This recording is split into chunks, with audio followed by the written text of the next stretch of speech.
I'm going to talk through how we make this vegetarian meatloaf. So it starts off with 3 to 4 celery sticks, 2 onions, and I use 2 cartons of white mushrooms. You could use portobello, whatever you want, but I get the big package of them. And then I put in, I simmer them all down. I cook them down. I'll cook all this liquid out of it. And then what I put in here was a little smoked paprika for flavor, black pepper, and then I also put in about a tablespoon worth of this better than bouillon, this beef flavoring. So I'm starting to get the flavors going into the mushrooms.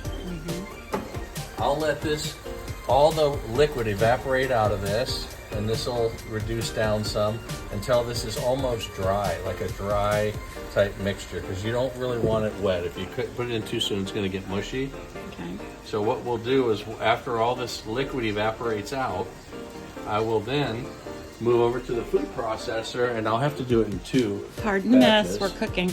So, and while that's cooking, Oh yeah. I have quinoa in here boiling, and I have it boiling in a beef bone broth. So So it's just not completely flavor. vegan, but Yeah, you know, the broth. You could use other bone broths or veggie bone. A veggie broth would be fine too.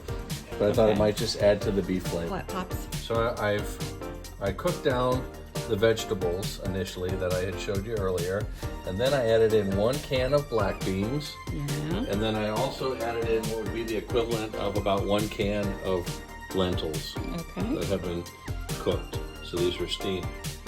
Okay. So the next addition will be, in here, we have our quinoa, and I'll blend the quinoa in with that as well. And this all adds to the texture to give it a nice meat-like texture. And as soon as this is done and cooked off, I'll blend it in there, and then we'll put it all into the food processor, blend it together, along with a little bit of beet powder. So why the beet powder? It gives it that red meatish look when it cooks. It gives it the color, so it's more, doesn't change a whole lot of flavor, but it really gives it a nice a look. Again, now we're just trying to healthier. and it's healthier. It does add health benefits, but it gives it a really nice sort of that meaty texture that we're looking for, so that we have a good solid meatloaf. Can you tell everybody why you make such a mess? Because I love watching my beautiful wife clean it. Your beautiful daughter. So the next step, I've put in all the beans. I have not yet added the quinoa. I'm still letting that finish cooking, but I'm adding in this McCormick's meatloaf packet, and I'm just sprinkling And it just in. so you know, we're not sponsored by McCormick's. Yeah, we're not receiving anything from McCormick's. So I'll blend this in, and then I'll add in a little bit of gluten-free flour.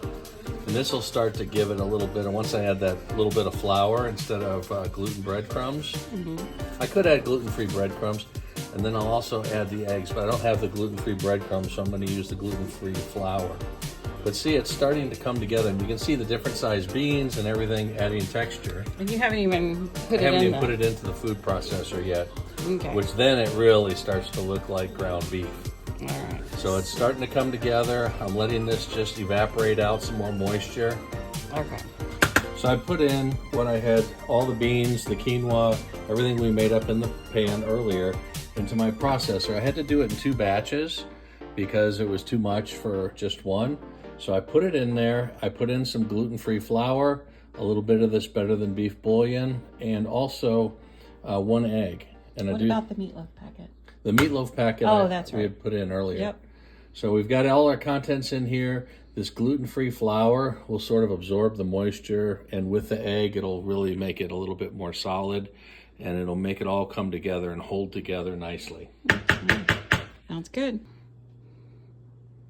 So we have all our ingredients combined, Yeah. and now you can see it. Look at the texture of this, though. It actually has almost that hamburger texture to it. It does. So you can start to see it coming together. And even that beet powder that we put in there, it adds extra nutrition, but it also gives the white quinoa sort of that reddish look like a beef. So it's really coming together now. Now we're going to just take it and shape up our loaf inside of a We use a little avocado oil on the bottom of this casserole dish.